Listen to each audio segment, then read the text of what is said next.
নমস্কাৰ আজি অনুষ্ঠিত হৈছে কম্পাৰ্টমেণ্টেল এক্সামৰ যিখন মেথছৰ কুৱেশ্যন পেপাৰ আছিলে মই তাৰ ছেকশ্যন বিটো লৈ আহিছোঁ তোমালোকৰ সহায় যিকেইটা তোমালোকৰ ডেছক্ৰিপটিভ কুৱেশ্যন আছিলে তো ইতিমধ্যে মই এম চি কিউ কেইটা গোটেইকেইটা আলোচনা কৰিছোঁ তাত তোমালোকৰ কিমানটা শুদ্ধ হ'ল মোক কমেণ্টযোগে জনাবা এইটোত আৰু ইয়াতে চাই যাবা তোমালোকে কিমানটা কেনেকৈ কৰিছা কাৰণ আমাৰ ডেছক্ৰিপটিভ পাৰ্টটো যিহেতু ইম্পৰ্টেণ্ট হয় ইয়াতে 14 মাৰ্ক লাগিব আৰু মই গোটেইখিনি সমাধান কৰি দিছোঁ অলৰেডি আগতে সমাধান কৰিছোঁ মই অলপ বুজাই কিনে অলপমান দেখাই দিছোঁ এতিয়া প্ৰথম প্ৰশ্নটো কি দিছে এই সংখ্যাটো আমাৰ এই যিটো ৰাশি দিয়া আছে এই ৰাশিটো আমাৰ উৎপাদক উলিয়াব লাগে তো আমি উৎপাদকটো কেনেকৈ উলিয়াম চাবা যে আমি প্ৰথমতে সংখ্যাটো চোৱা যে কি দিয়া আছে 27 x square minus 48 y square তো তাৰ পৰা আমি দুটাৰ পৰা কি কৰিছোঁ 3 কমন লৈছোঁ লৈ কিনে কি কৰিছোঁ কৰোঁতে 3 9 গুণ 27 গতিকে এতিয়া 9 থাকিলে আৰু ইয়াতে কিমান থাকিলে 16 থাকিলে 3 × 48 এতিয়া 9x স্কুৱেৰটো আমি কি লিখিব পাৰোঁ 3x হোল স্কুৱেৰ লিখিব পাৰোঁ আকৌ 16y টো আমি কি লিখিব পাৰোঁ 4y হোল স্কুৱেৰ কাৰণ 4 স্কুৱেৰ মানে 16 হ'বগৈ 3 স্কুৱেৰ মানে কিমান হ'বগৈ 9 হ'বগৈ গতিকে এইটো a square minus b square আকাৰত আহি গ'ল গতিকে এইটো a minus b into a plus b আকাৰত হৈ গ'ল গতিকে আমি সেইখিনি ইয়াতে ইউজ কৰিছোঁ যে এনেকুৱা a square minus b square থাকিলে আমি কি লিখিব পাৰোঁ a minus b into a plus B লিখিব পাৰোঁ হয়নে আৰু সেইখিনি বস্তু লিখি দিছোঁ এইটো এ মাইনাছ দিছোঁ ইয়াতে আৰু এইটো বি লিখি দিছোঁ আকৌ একে দিছে না এইটো এ প্লাছ বি তো এনেকৈ তোমালোকে কি কৰিব পাৰা সমাধান কৰিব পাৰা গতিকে এইটো আমি লিখাই দিছোঁ চৰি তো তোমালোকৰ যদি এনেকৈ কৰিছা তেনেহ'লে উত্তৰটো শুদ্ধ হৈছে আৰু পৰীক্ষাত নম্বৰ পাবা তোমালোকে নেক্সট ইয়াৰ পিছৰ প্ৰশ্নটো কি আছিলে 47 নম্বৰটো 47 নম্বৰটো আমাৰ দিয়া আছিলে প্ৰমাণ কৰা যে এইখিনি এটা অপৰিমেয় সংখ্যা তো মই তোমালোকক কৈছিলোঁ যে এনেকুৱা প্ৰশ্ন এটা পৰীক্ষাত আহিবই আৰু এইবাৰ আহি গ'ল তোমালোকে চোৱা যে আমি এইটো কেনেকৈ প্ৰমাণ কৰিম এইটো এটা অপৰিমেয় সংখ্যা আমি প্ৰথমতে ধৰি ল'ম যে বিৰুদ্ধভাৱে 3 + 2 ৰুটৰ ফাইভ এটা পৰিমেয় বুলি ধৰি ল'ম পৰিমেয় ধৰিলে আমি তাক কি লিখিব পাৰোঁ a/b আকাৰত লিখিব পাৰোঁ আৰু a/b আকাৰত লিখিলে আমাৰ কি হয় এইটো অখণ্ড সংখ্যা a আৰু b দুটা অখণ্ড সংখ্যা হ'ব লাগিব আৰু a আৰু b কি সহমৌলিক আছিলে মানে কোনো তাৰ একৰ বাহিৰে কোনো সাধাৰণ উৎপাদক নাই এতিয়া আমি a/b আকাৰত লিখিছোঁ এইটো গতিকে ইয়াৰ পৰা আমি কি কৰিছোঁ 3টো ইপিছলৈ লৈ আহিছোঁ 3টো ইয়াতে প্লাছ চিন আছিলে এইফালে আহোঁতে কি হ'ল মাইনাছ হৈ আহিলে আকৌ 2টো ইয়াতে পূৰণ হৈছিলে এইফালে আহিলে কি হৈ আহিব হৰণ হৈ আহিব সেইখিনি সৰল কৰি কিনে দেখাইছোঁ এনেকৈ এতিয়া যিহেতু কি হয় a আৰু b দুটা অখণ্ড সংখ্যা হয় তেন্তে এই গোটেইখিনি ৰাশি কি হয় এটা পৰিমেয় সংখ্যা হয় আৰু সেই ৰুটৰ 5টো এটা পৰিমেয় হ'ব কিন্তু ৰুটৰ 5টোতো পৰিমেয় নহয় ই এটা অপৰিমেয় সংখ্যা আছিলে গতিকে যিটো আমি ধৰিছিলোঁ সেইটো ভুলভাৱে ধৰিছিলোঁ আৰু সেইখিনি বস্তু লিখি কেনে এনেকৈ অপৰিমেয় বুলি লিখিব লাগে এইটো এনেকুৱা ধৰণৰ প্ৰশ্ন বহুত কেইটা মই আলোচনা কৰিছোঁ আগতে তোমালোকক মই কৈছোঁ এনেকুৱা প্ৰশ্ন এটা আহিব বুলি আৰু আহিছে যিহেতু এইবাৰ গতিকে এইটো এনেকৈ কৰিলে তোমালোকে ধুনীয়াকৈ ইয়াৰ নম্বৰটো পাই যাবা আৰু মই কৈ দিছোঁ এইখিনি তোমালোকে যদি এই গোটেই এনচাৰ স্ক্ৰিপ্টটো PDF-টোৰ প্ৰয়োজন হৈছে তোমালোকে মোক PDF বুলি কমেণ্ট কৰিবা বা মোৰ হোৱাটছআপ যিটো চেনেল আছে মই তাত লিংকটো তোমালোকক কমেণ্টত দি দিছোঁ তাত ফ'ল' কৰি ল'লে তোমালোকে PDF-ৰ লিংকটো পাই যাবা ইয়াৰ পিছত 48 নম্বৰটো চোৱা 2 নম্বৰৰ প্ৰশ্ন দিছে ত্ৰিকোণমিতিৰ পৰা এইটো আমি প্ৰমাণ কৰিব লাগে গতিকে আমি লেফ্ট হেণ্ড চাইড লৈ কিনে কৰিছোঁ প্ৰথমতে লেফ্ট হেণ্ড চাইড যিখিনি দিয়া আছে তো ইয়াত 1 - sin θ আছিলে আমি দুটাতে 1 + sin θ পূৰণ কৰিছোঁ কৰাৰ পিছত আমাৰ কি হৈ গ'ল ওপৰখিনি 1 + sin θ এইটো 1 + sin θ মানে 1 + sin θ হোল স্কুৱেৰ আৰু তলৰখিনি কি হ'ব a - b into a + b আকাৰত গতিকে a স্কুৱেৰ - b স্কুৱেৰ আকাৰত লিখি দিছোঁ 1 স্কুৱেৰ - sin স্কুৱেৰ θ তাৰপিছত এইখিনি যিহেতু 1 স্কুৱেৰ - sin স্কুৱেৰ মানে আমি কি লিখিব পাৰোঁ cos স্কুৱেৰ θ লিখিব পাৰোঁ আৰু ৰুট অভাৰ চিনটো আছে গতিকে স্কুৱেৰ ৰুট অভাৰটো কেঞ্চেল যাব ইয়াতে 1 + sin θ থাকিব তলত থাকিব cos θ অনলি 1/cos θ আৰু এইটো কি আছে sin θ/cos θ 1/cos θ মানে sec θ লিখিছোঁ আৰু sin θ/cos θ মানে কিমান tan θ এইটো প্ৰমাণ কৰিব দিছিলে নেক্সট 49টো চোৱা 49 নম্বৰটো আমাক কি দিছে পিৰ মান দিয়া আছে r sin θ আৰু কিউৰ মান দিয়া আছে r cos θ আমাক প্ৰমাণ কৰিব লাগে এইটো একে নিচিনাকৈ আমি left hand side right hand side লৈ কিনে কৰিম তো লেফ্ট হেণ্ড চাইড আমাক কি দিছে চোৱা p square plus q square দিয়া আছে লিখিছোঁ পিৰ মানটো r sin θ লিখি দিছোঁ আৰু কিউৰ মানটো r cos θ লিখিছোঁ এই হোল স্কুৱেৰ তো স্কুৱেৰটো দুটাতে আহিলে r স্কুৱেৰ হ'ল এইটো sin স্কুৱেৰ θ এইটো r স্কুৱেৰ এইটো cos স্কুৱেৰ θ হ'ল তো r স্কুৱেৰটো কমন ল'ব পাৰোঁ আমি ল'লে sin square θ plus cos square θ থাকিব আৰু আমি জানো যে sin square θ plus cos square θ equal to কি হয় 1 হয় গতিকে r স্কুৱেৰ ইনটু 1 মানে r স্কুৱেৰ আৰু এইটোৱে প্ৰমাণ কৰিব লাগে তো আমাৰ ৰাইট হেণ্ড চাইডটো হৈ গৈছে তোমালোকে এনেকৈ কৰিব পাৰিবা নেক্সট এইটো আমাৰ সম্ভাৱিতাৰ পৰা দিছে এইটো সহজে হয় লুডুগুটি দুটা একেলগে মাৰি পঠালে দুটা বেলেগ বেলেগ লুডুগুটি কি ফল হ'ব সুধিছে আৰু সেই ফলকেইটা মুঠ সম্ভাৱ্য ফল কিমানটা হ'ব লিখিছে তো আমি ফলকেইটা লিখিছোঁ চোৱা ইয়াতে যে এটাত 1 পৰিলে আনটোত 1 পৰিব পাৰে 1 2 পৰিব পাৰে 1 3 পৰিব পাৰে 1 4 পৰিব পাৰে 1 5 1 6 এনেকৈ গৈ আমি কিমান পাইছোঁ টোটেল 36টা ফল পাইছোঁ আমি মুঠ ফল আমি কিমান পাইছোঁ 36টা 2 নম্বৰটো আমাক কি কৈছে যে এই যি ফল দুটা পাইছোঁ আমি ইয়াৰ যোগফলটো 8 হোৱাৰ সম্ভাৱিতা সুধিছে আমাক তো আমি যদি চাওঁ 1 1 2 পাম 2 1 3 পাম এইটো 1 3 4 1 4 5 তো আমি এনেকৈ চাব লাগিব কোনটো যোগ কৰিলে 8 হয় তো তোমালোকে চাব পাবা এইটো 2 + 6 8 3 + 5 8 4 + 4 8 5 + 3 8 আৰু 6 + 2 কিমান হ'ব 8 হ'ব গতিকে আমি কেইটা পালোঁ মুঠ 1 2 3 4 আৰু 5টা গতিকে লিখি দিয়া মুঠ ফল 5টা আছে আৰু সম্ভাৱিতাটো কিমান হ'ব মুঠ ফল 36টা আৰু 8 পোৱা সংখ্যা কিমানটা 5টা আছে গতিকে 36 5/36 হ'ব বা 36/5 এইটোৱে হ'ল সম্ভাৱিতা ইয়াৰ পিছৰটো চোৱা ইয়াৰ পিছৰটো আমাক কি দিছে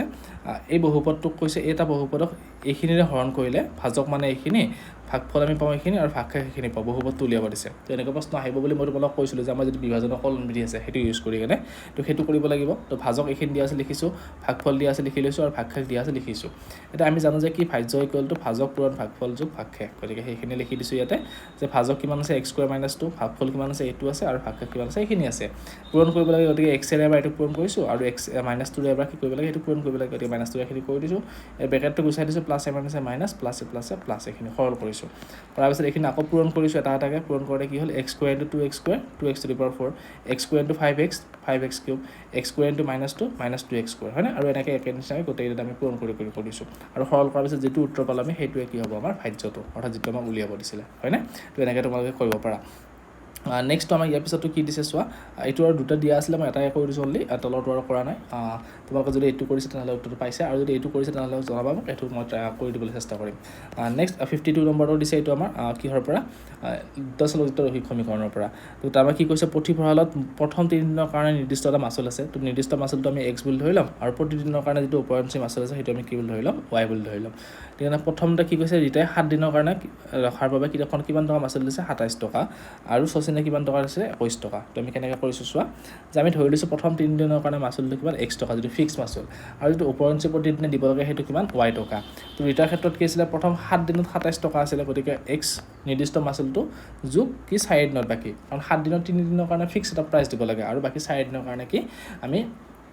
কিমান হ'ব 4 এদিনত y টকাকৈ 4 দিনত 4y গতিকে এইখিনি হ'ল গোটেইখিনি যোগফলটো কিমান 27 টকা আমাক দিয়া আছে একেদিনা শচীনে কি কৰিছে 5 দিনৰ কাৰণে লৈছিল আৰু 21 টকা দিছে গতিকে কি হ'ল এইটো নিৰ্দিষ্ট মাচুল x টকা আৰু 5 দিন হতে তাৰে 3 দিন ফিক্সত গ'ল বাকী থাকিব কিমান 2 দিন গতিকে 2 লগত আমি y পূৰণ কৰিছোঁ এইখিনি যোগফলটো কিমান 21 দুটা সমীকৰণ সমাধান কৰিছোঁ সমাধান কৰোঁতে আমি কিমান পাইছোঁ y মানটো 3 আৰু y মানটো 1 নম্বৰ সমীকৰণত বহাই দি কেনে আমি কি কৰিছোঁ x ৰ মানটো উলিয়াইছোঁ আৰু x ৰ মানটো আমি কিমান পাইছোঁ 15 টকা যে x টো আছিল আমাৰ নিৰ্দিষ্ট মাচুল গতিকে নিৰ্দিষ্ট মাচুল 15 টকা আৰু উপৰঞ্চি মাচুল আমাৰ কিমান টকা 3 টকা ঠিক আছে নেক্সট 53 নম্বৰটো চোৱা এই 53 নম্বৰটো আমাক কি দিছে এই সমীকৰণটো কি কৈছে দুটা মূল দুটা বাস্তৱ দেখুৱাব লাগে আৰু ইয়াৰ মূল দুটা উলিয়াব লাগে আমি তো মূল দুটা বাস্তৱ দেখুৱাব কেনেকৈ লাগে মূল দুটা বাস্তৱ বা মূলৰ প্ৰকৃতি আমি কেনেকৈ উলিয়াব পাৰোঁ b² - 4ac এই মানটো গম পাই কেনে হয়নে তো ইয়াত আমি a লিখি লৈছোঁ কি আছে b লিখিছোঁ আৰু c লিখিছোঁ b² - 4ac মানটো উলিয়াইছোঁ কিমান পাইছোঁ এইটো 100 অৰ্থাৎ যদি শূন্যতকৈ ডাঙৰ হয় তেনেহ'লে কি হয় ইয়াৰ মূলটো বাস্তৱ হয় সেইখিনি বস্তু লিখি দিছোঁ এতিয়া এইখিনি সমাধান কৰিছোঁ কেনেকৈ মধ্যৰাশি বিশ্লেষণ কৰি কেনে তো 3x² - 4x - 7 = 0 তো আমি 7 আৰু 3 পূৰণ কৰিব লাগিব কিমান পাইছোঁ আমি 21 মাইনাছ ওলাইছে যিহেতু গতিকে আমি সংখ্যা দুটাৰ বিয়োগ ফলটো আমি কি পাম 4 পাম আৰু পূৰণ ফলটো 21 পাম তো 7 × 3 = 21 7 ৰ পৰা 3 = 4 সেইটো হিচাপত আমি এনেকৈ কৰিছোঁ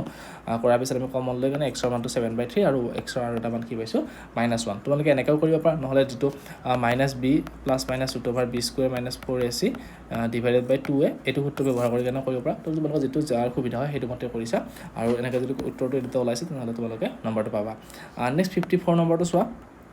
এইটো আমাৰ ত্ৰিভুজ দিয়া আছে আৰু ত্ৰিভুজৰ BC বাহুৰ ওপৰত P এটা বিন্দু যাতে এইটো কোণ আৰু এইটো কোণ সমান তেনে দেখুৱাব লাগে আমি এই দুটা কি এইখিনি আমাক দেখুৱাব লাগে তাৰমানে আমাৰ যিটো সদৃশতা চৰ্ত আছিলে সদৃশ ত্ৰিভুজৰ তাৰ পৰা আমি অংকটো দিছে গতিকে কি কৰিছোঁ প্ৰথমতে আমি ত্ৰিভুজটো আঁকি লৈছোঁ লৈ কেনে কি কৈছে BCৰ ওপৰত P এটা বিন্দু আছিলে তো এইটো বিন্দু লৈ লৈছোঁ আৰু এই কোণটো আমাৰ সমান দিয়া আছে সেইখিনি লিখি লৈছোঁ ইয়াতে এতিয়া চোৱা APC কোণটো দিছে গতিকে APC ত্ৰিভুজটো লৈছোঁ আৰু আমি কি লৈছোঁ BAC ত্ৰিভুজ অৰ্থাৎ ডাঙৰ ত্ৰিভুজটো লৈছোঁ এই দুটা ত্ৰিভুজৰ এই দুটা কোণ সমান আছে ACP কোণটো সমান কেনেকৈ হ'ল চোৱা মই এইটো তোমালোকক দেখাই দিছোঁ ACP কোণ ACP মানে এইটো কোণ আৰু ACB কোণ অৰ্থাৎ এইটো কোণে দুটা কি হয় উমৈহতীয়া কোণ গতিকে এইটো লিখিব পাৰা সাধাৰণ কোণ হয়নে আৰু এইটো আমাৰ কি হয় দিয়া আছে অলৰেডি প্ৰশ্নত গতিকে আমি যদি দুটা ত্ৰিভুজৰ কি হয় দুযোৰ কোণ সমান হয় তেনেহ'লে ত্ৰিভুজটা কি হয় সদৃশ হয় AAC কাৰ্যমতে সেইমতে আমি ত্ৰিভুজটা সদৃশ লিখিছোঁ তাৰপিছত আমি কি সদৃশতা চৰ্ত অনুসৰি কি আছিলে ত্ৰিভুজৰ অনুৰূপ বাহুবিলাক সমানুপাতিক হয় গতিকে সেই হিচাপে অনুৰূপ বাহুকেইটা আমি লৈছোঁ এনেকৈ অনুপাতকেইটা লৈ আমাক যিটো প্ৰয়োজন হৈছে আমাক যিহেতু CA দুটা আছে গতিকে এইটো আৰু আমি এইটো অনুপাত লাগে এইটো আমাৰ প্ৰয়োজন নাই গতিকে এইটো লিখা নাই অনলি সেই দুটা লিখি দিছোঁ দি কেনে এইটো সৰল কৰোঁতে আমি পালোঁ কিমান CA² = CB × CP নেক্সট 55 নম্বৰটো চোৱা 55 নম্বৰটো আমাক কি দিছে যে এই দুটা এটা বৰ্গৰ এটা কি দিছে চাৰিটা বিন্দুৰ আমাৰ স্থানাংক দিয়া আছে আৰু বৰ্গটো আমাক কালি উলিয়াব দিছে তো বৰ্গৰ চাৰিটা বিন্দু স্থানাংক অৰ্থাৎ এ বি চি ডি এৰ মান দিয়া আছে বৰ্গ মানে কি প্ৰত্যেকটো বাহুৰ দৈৰ্ঘ্য সমান গতিকে এ বি মান উলিয়াইছো এ বি দৈৰ্ঘ্যটো উলিয়াইছো কিমান পাইছো আমি √8 পাইছো হয় না এ বি দৈৰ্ঘ্য যিমান হয় বি চি দৈৰ্ঘ্য সেম হ'ব এ চি দৈৰ্ঘ্য সেম হ'ব আৰু এ ডি চি ডি দৈৰ্ঘ্য সেম হ'ব আৰু এ ডি দৈৰ্ঘ্য সেম হ'ব তো আমি যিকোনো এটা উলিয়ালেই হ'ল উলিয়াই বৰ্গৰ কালি উলিয়াব লাগে বৰ্গৰ কালি উলিওৱা সূত্ৰটো বাহু পূৰণ বাহু সেইটো লিখি দিছো গতিকে কিমান হ'ল আমাৰ 8 বৰ্গ একক নেক্সট 56 নম্বৰ ডাইৰেক্ট কিতাপৰ প্ৰশ্ন দি দিছে তোমালোকক ইয়াৰে নাইবাটো আৰু মই কৰা নাই তোমালোকক অলৰেডি প্ৰথমতে কৰি দিছোঁ 56 নম্বৰটো কি দিছে অনুশীলনী প্ৰশ্ন ডাইৰেক্ট এইটো যে বৃত্তৰ ব্যাসৰ দুই মূৰত টনা স্পৰ্শকডাল সমান্তৰাল হয় মানে এইটো বৃত্ত ইয়াৰ দুইডাল ব্যাস দুইটা বিন্দু মূৰত টনা এনেকুৱা স্পৰ্শকডাল কি হয় সমান্তৰাল সেইটোৱে কৰিছোঁ যে ও কেন্দ্ৰীয় বৃত্তৰ এ ডি এডাল ব্যাস এ আৰু বি বিন্দুত কি কৰিছে ক্ৰমে এক্স ৱাই আৰু এল এম দুডাল স্পৰ্শক তোমালোকে বেলেগ বেলেগ নামো ল'ব পাৰা বাকী নামকৰণ বেলেগকৈ নিজৰ ইষ্টেমত কৰিলে কৰিব পাৰা প্ৰমাণ কৰিব লাগে যে কি এক্স ৱাই আৰু এই এল এমডাল সমান্তৰাল দেখুৱাব লাগে তো যিহেতু স্পৰ্শক বিন্দুলৈ টনা ব্যাসাৰ্ধবিলাক সদায় লম্ব হয় আমি এইটো উপপাদ্য পাইছিলোঁ যেনেকৈ স্পৰ্শক আৰু ইয়ালৈ টনা ব্যাসাৰ্ধডাল লম্ব হয় সেই হিচাপত আমি কি পাম যে এই ও এ বাহুডাল এক্স ৱাইৰ কি হয় লম্ব আৰু অ' বিডাল কি হ'ব এল এমৰ লম্ব হ'ব সেইটো লিখি দিছোঁ তাৰমানে বি এ এক্স আৰু এ বি এম কি হয় কোন দুটা সমান অৰ্থাৎ কি বি এ এক্স এইটো মই এইটো তোমালোকক চিত্ৰটো ভালকৈ দেখাই দিছোঁ চোৱা অ'কে এতিয়া চোৱা বি এ এক্স মানে এইটো কোণ আমাৰ হয়নে এইটো কোণ আৰু কি হয় কাৰ লগত সমান এ বি এমৰ লগত সমান এটা সমান কি হোৱাৰ কাৰণে এইটো লম্ব হোৱাৰ লগত 90 ডিগ্ৰী হ'ব নহয় গতিকে এইটো কোণ 90 ডিগ্ৰী গতিকে এইটো কোণ আৰু এইটো কোণ সমান লিখিব পাৰোঁ আমি এটা পাই আহিছিলোঁ উপপাদ্য ক্লাছ 9তে যে এনেকৈ দুডাল যদি সমান্তৰাল ৰেখা থাকে তাল ছেদক থাকে আৰু এই কোণটো আৰু যদি এই কোণটো সমান হয় তেতিয়া কেতিয়া সমান হয় যেতিয়া এই ৰেখাডাল সমান্তৰাল হয় গতিকে সেইটো বস্তু লিখি দিছোঁ যে এই দুটা সমান হ'ল গতিকে এক্স ৱাই আৰু এল এম দুডাল ৰেখা আৰু এ বিডাল ছেদক যিহেতু একান্তৰ কোণ দুটা একান্তৰ কোণ নাম আছিলে একান্তৰ অন্তঃকোণ দুটা সমান হৈছে তেন্তে কি হ'ব এই ৰেখাডাল সমান্তৰাল হ'ব এইটো মোৰ উপপাদ্য আছিলে আৰু সেইটো ব্যৱহাৰ কৰিছোঁ নেক্সট 57 নম্বৰটো কি দিছে চোৱা আমাক এটা বৃত্তৰ কি উলিয়াব দিছে অনুৰূপ বৃত্তখণ্ডৰ কালি উলিয়াব দিছে ইয়াৰ নাইবাটো মই কৰি দিয়া নাই কিন্তু এইটো তোমালোকৰ কিতাপত আছে অলৰেডি গতিকে আৰু তোমালোকে তাৰ পৰা চাই ল'ব পাৰিবা বৃত্তটো অনুৰূপ মুখ্য বৃত্তখণ্ডৰ কালি উলিয়াব দিছে তো মুখ্য বৃত্তখণ্ডৰ কালি উলিয়াব মানে কি আমাৰ এইখিনি উলিয়াব লাগে এ পি এ বি এইখিনি উলিয়াব লাগে হয়নে তো কেনেকৈ উলিয়াইছোঁ আমি যে প্ৰথমতে এই বৃত্তকলাটোৰ পৰা আমি কি কৰিছোঁ ত্ৰিভুজটো বিক কৰোঁতে আমি এইখিনি কালি পাইছোঁ সেইটো উলিয়াই লৈছোঁ কিমান পাইছোঁ 14 চেণ্টিমিটাৰ স্কুৱেৰ পাইছোঁ তাৰ পৰা আমি গোটেই বৃত্তটোৰ পৰা আমি কি কৰিছোঁ এনেকৈ আছিলে গোটেই বৃত্তটো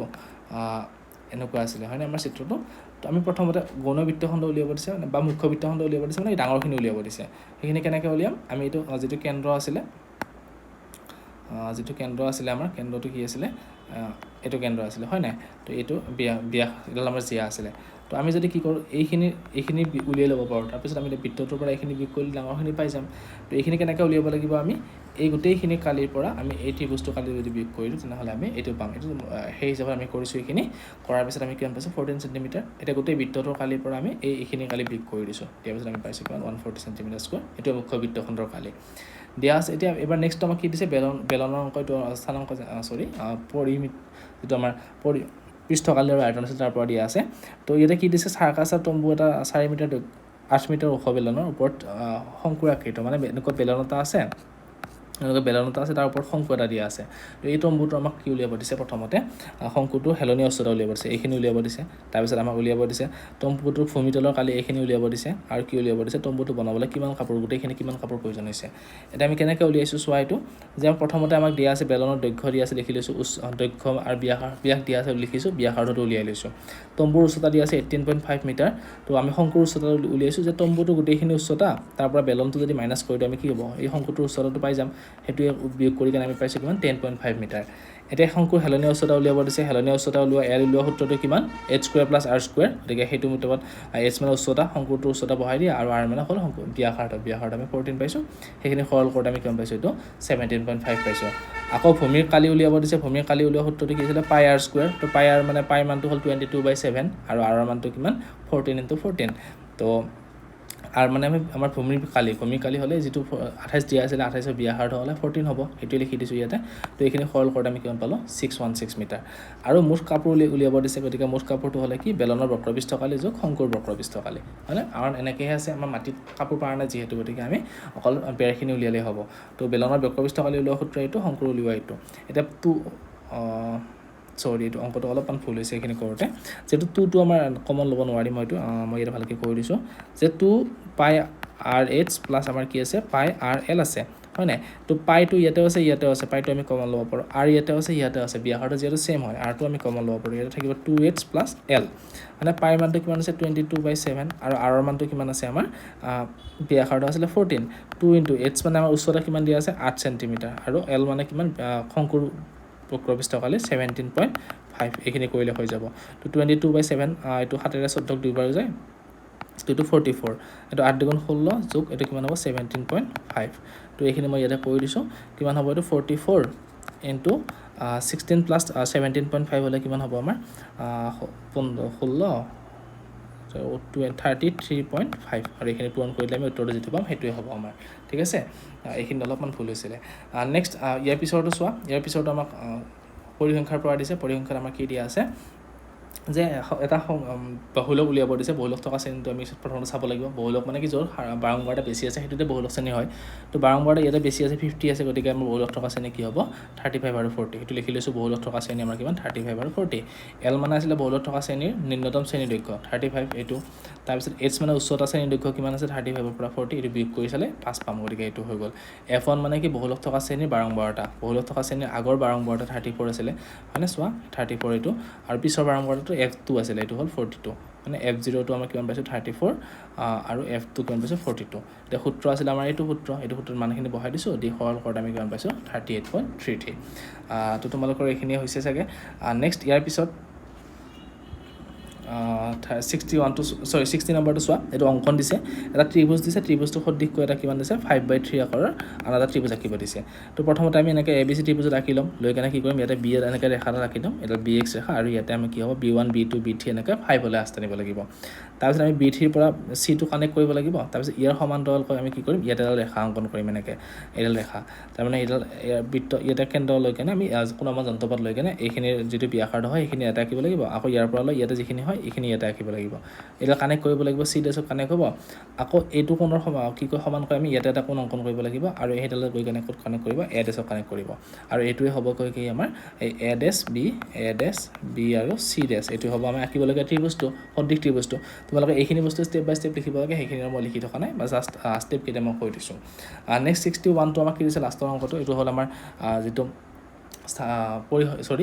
এৰিথমেটিক প্ৰগ্ৰেশ্যনটো আছিলে সমান্তৰ প্ৰগতি তাৰ পৰা দিয়া আছে এটা আমাক কি কৈছে যে 45,000 টকাৰ দামৰ বস্তু এটা কিনিছে আৰু কিস্তি হিচাপত দিছে 14টা কিস্তিত প্ৰথমটোত কিমান দিছে 4,500 তাৰপিছত 4,350 4,200 4,050 এনেকৈ দি গৈছে আৰু প্ৰত্যেকটোতে কি হৈছে 150 টকা এনেকৈ কমি গৈছে তাৰমানে আমি লিখিলে কি হ'ব এনেকুৱা টাইপ হ'ব হ'লে এইটো এটা সমান্তৰ প্ৰগতিত আছে তো নৱম কিস্তিটো উলিয়াব দিছে প্ৰথমটোত তো A9 টো উলিয়াই দিছোঁ A+N-1 into D ইয়াতে D কিমান হ'ব যে আমি এইটোৰ পৰা এইটো বিয়োগ কৰিম বিয়োগ কৰিলে -150 ওলাব সেইটো D বহাই দিছোঁ ইয়াতে আৰু N ৰ মান 9 হ'ব আৰু 450 কিমান হ'ব এইটো 4,500 আমাৰ প্ৰথম পদটো হয়নে সেইখিনি সৰল কৰাত আমি কিমান পাইছোঁ 3,300 টকা আৰু 14 নম্বৰ কিস্তিটো উলিয়াব দিছে সেইখিনি উলিয়াইছোঁ 2,550 টকা একেই নিচিনা নৱম কিস্তিটো যেনেকুৱা 14 নম্বৰ কিস্তিটো সেই একেই নিচিনা তাৰপিছত সৰ্বমুঠ টকা কিমান হ'লে উলিয়াব দিছে এইটো সূত্ৰত তোমালোকে কৰিছা নহ'লে আৰু এটা সূত্ৰ এনেকৈ কৰিব পাৰা N/2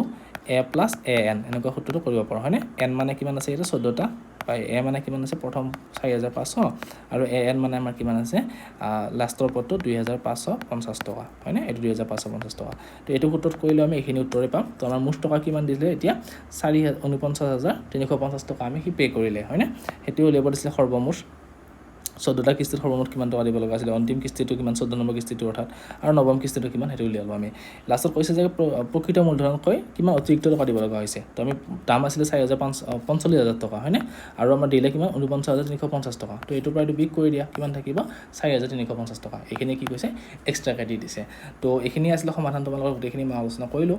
এতিয়া কিমানটা শুদ্ধ কৰিলোঁ তোমালোকৰ উত্তৰ কিমানটা মিলিছে মোক কমেণ্ট যোগে জনাবা আৰু মই যিহেতু আগতে বহুতকেইটা তোমালোকক কমন ভিডিঅ' বনাইছিলোঁ তাৰ পৰা কিমান কমন পৰিছে মোক সেইটো কমেণ্ট যোগে জনাবা ধন্যবাদ